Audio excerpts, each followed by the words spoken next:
I put together this video last night featuring a number of rarer cases of animal attacks that happened against all odds covered on the channel thus far.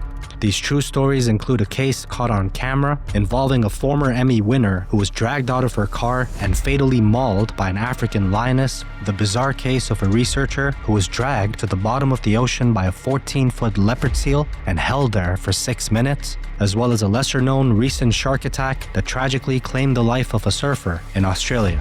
Like and subscribe if you're new. This is Animal Al, and you're watching When Animals Attack.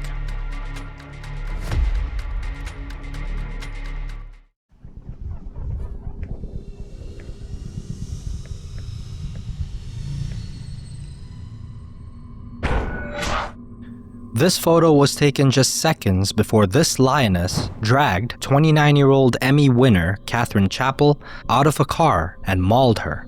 It's the instant before a horrific event that not only resulted in her death, but heated discussions about the ethics of wildlife parks, the dangers of growing too close to dangerous animals, and who, if anyone, was at fault. Because when you're getting this close to one of nature's deadliest predators, I know. Oh my goodness. If you can just see the claws there. I see them just fine. your safety is never promised. The reality is that all that's standing between you and them is glass.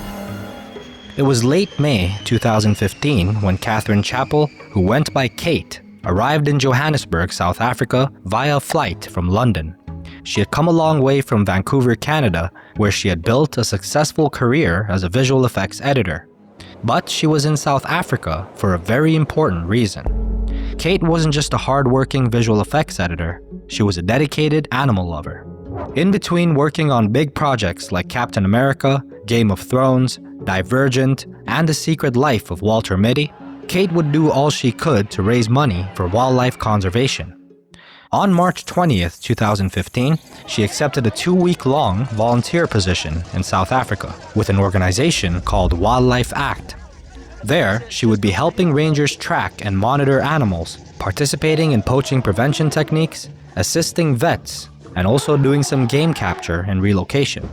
The purpose of the journey was to help animals, particularly rhinos, cheetahs, and African wild dogs, escape the rampant poaching, destroying their chances of survival. The program was set to run from June 8th through June 22nd. Since she was passionate about traveling and adventure, Kate decided to set out on her journey early so she could see all the beauty that South Africa has to offer. On June 1st, 2015, that search for beauty and adventure led her to the Lion Park. At the time, the Lion Park was a conservation reserve in Gauteng Province, South Africa, with over 80 lions, including rare white lions. Visitors could hire a tour guide from the various tour agencies and embark on a journey through the park in a car, giving them close-up interactions with big cats.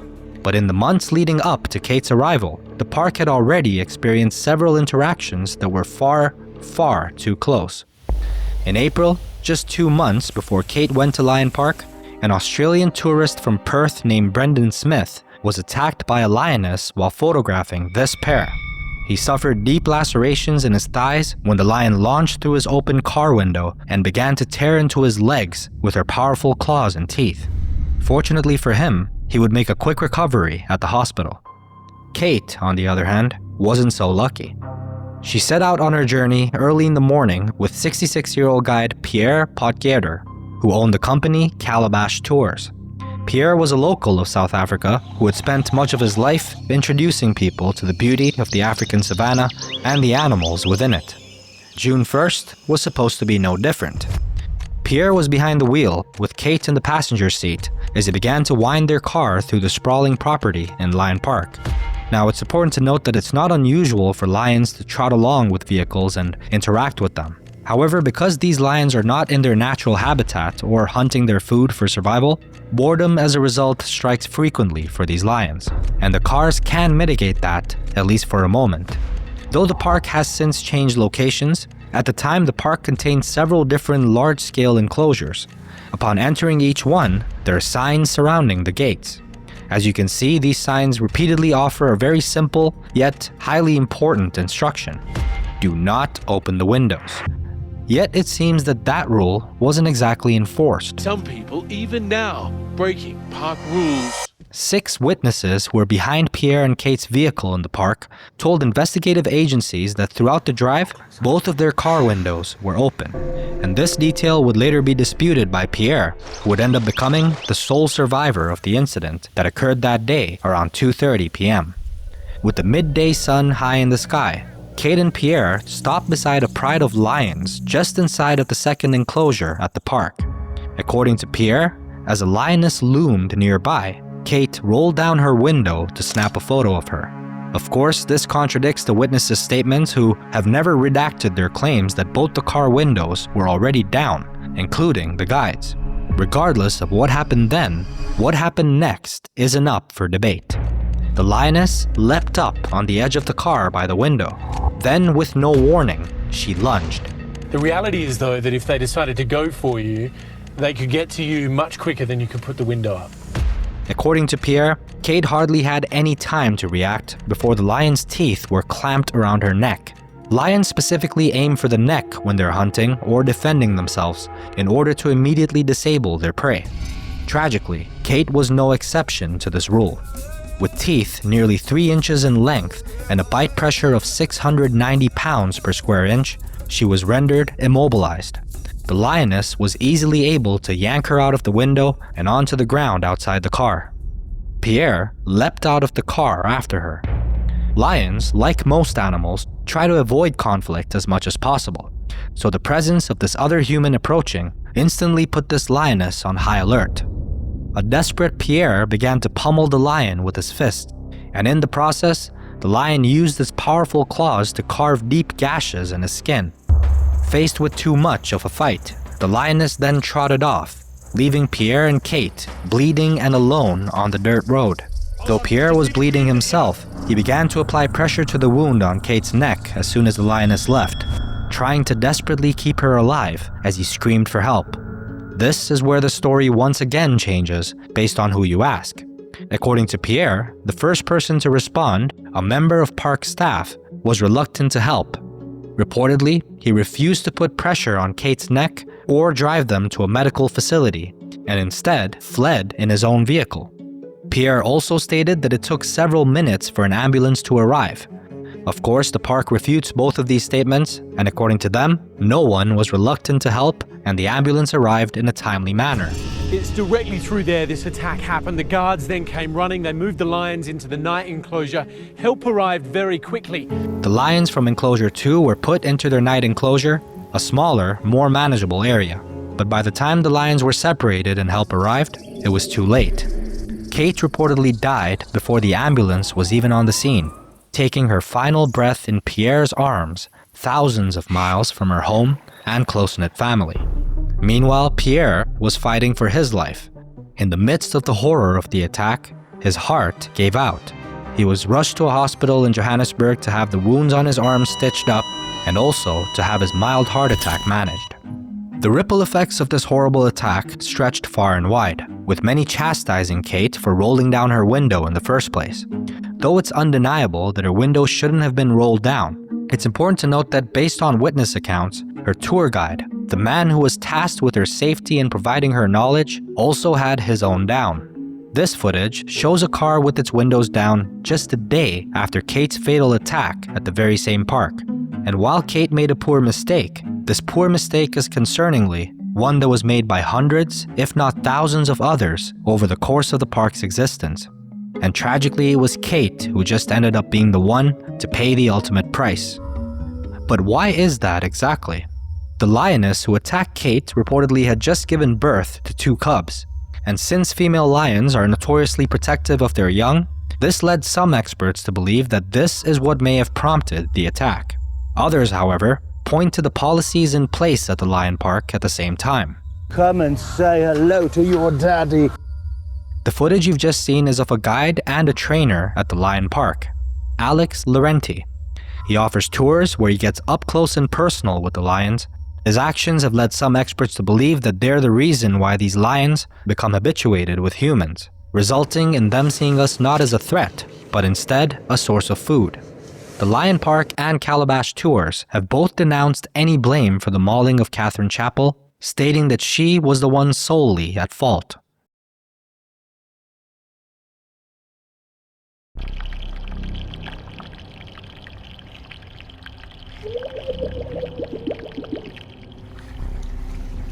28-year-old Kirsty Brown was watching the sunrise over Antarctica for the first time in several weeks.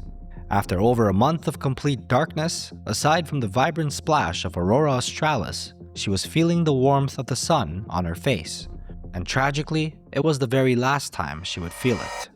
In just a few hours' time, the vibrant, talented, and worldly woman would find herself being dragged down into the freezing cold, endlessly dark water. Her team heard her screams.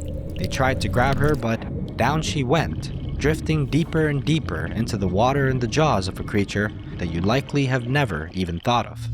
A 14-foot-long, 1,500-pound leopard seal. This is the story of Kirsty Brown.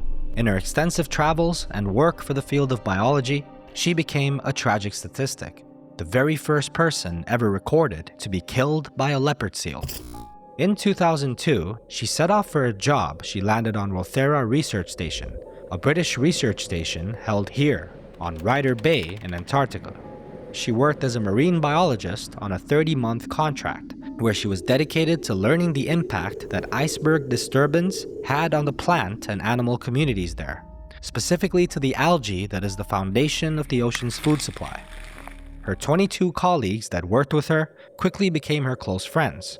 They learned that she was a fantastic diver, a next-level photographer, phenomenal at billiards, and able to drink someone double her size under the table. Anyone going out to do research with Kirsty was thrilled to do so. On July 22, 2003, Kirsty was eager to watch the sunrise over the Antarctic winter with her colleagues. For weeks and weeks, the team had been anxiously working in the darkness, waiting for a hint of light and a hint of normalcy. And finally, that day had arrived, and it seemed like hope was on the horizon. That day should have been a good day, if not a simply routine one. Kirsty and 3 of her colleagues set out to Ryder Bay, where they were tasked with checking close to 500 devices on the sea floor meant to record data about the shifts that icebergs caused. Only Kirsty and 1 other of her colleagues got in the water, while the other 2 remained on the shore, keeping watch in case anything happened and helping where needed. In the Antarctic, at this time, the divers only had one real concern: the cold. The water hovered just around freezing, requiring dozens of pounds of equipment in order to dive. The air temperature was about 17 degrees Fahrenheit, which is actually rather warm for winter near the South Pole. Because of the depths that they were going to dive at, Kirsty and her colleagues only required snorkels. It's likely that Kirsty didn't think much of the dive at all. She had been diving in waters full of polar bears in Greenland, a much more concerning predator than anything they had to worry about in Antarctica. Or so everyone thought. The team had been instructed to check the water for leopard seals, who, based on size alone, posed a potential threat. However, the team was aware that none had ever been recorded killing or even injuring a person, yet they were known to be curious, and sometimes a large creature's curiosity can be just as dangerous as their predation. That day, no one saw a leopard seal in the water. With their sleek shape and agility, and swimming up to 25 miles per hour, it's no surprise that one was able to slip under the radar, but it is a tragedy. Kirsty was taking underwater photos with her camera as she went about her job, mesmerized by the beauty of the Antarctic sea floor. Her whole life and all of her work had led her to this miraculous place. Unfortunately, she just so happened to be at the wrong place at the wrong time. Kirsty's colleagues heard a horrific scream cut short by a splash of water, just 60 feet away from her fellow diver, when in an instant, she vanished. Her partner frantically swam over just in time to see her resurface, and when she did, the sight was horrific. Kirsty was locked in the jaws of a 14-foot-long female leopard seal that had attacked her from below. It was the largest seal that any of them had ever seen, nearly 10 times Kirsty's weight. They are the 3rd largest pinniped or fin-footed mammal on Earth, dwarfing other seals and capable of killing them with ease. But Kirsty's partner wasn't giving up. He swam after her, desperate to save her, and just before the seal dragged her into the dark ocean waves, he had reached through the water to grab her. But unfortunately, the buoyancy of his suit made it nearly impossible for him to truly dive after her, and all he could do was watch as his colleague, his friend, was pulled into the dark depths of the sea below. He then raced back to shore, where the two others who had stayed behind were already piling in to a rescue boat. The three sped off across the water, desperately searching the area where Kirsty had disappeared, only to be sitting in silence, surrounded by ice. The reality of what was happening to her likely wasn't lost on the three. Despite their size, agility, and power, leopard seals primarily hunt krill, using their trident-shaped back teeth as a sort of sieve to separate krill from the water. When they're hunting larger prey, their strategy is to drown it, then use their powerful muscles to separate bone from muscle by thrashing their prey from side to side, allowing them to consume it. As the seconds turned to minutes, the crew was terrified of Kirsty's fate. It wasn't until about 10 minutes after Kirsty was dragged underwater that her colleagues would hear the splash of something emerging from the waves. Over a kilometer away, the seal surfaced with Kirsty in its jaws. Kirsty was face down, not moving and not screaming. Hoping that there was some way, somehow, that they could save her, they sped over to the scene. One researcher grabbed a shovel and began hitting the surface of the water with it, followed by hits to the head of the seal in a desperate attempt to fend it off, fearing that if they didn't act now, there would be absolutely no chance of even recovering Kirsty's body. Thankfully, the seal disappeared, after which the team scrambled to pull Kirsty onto the boat and race her to the infirmary, where for over an hour, they tirelessly performed CPR on her. However, it was too late.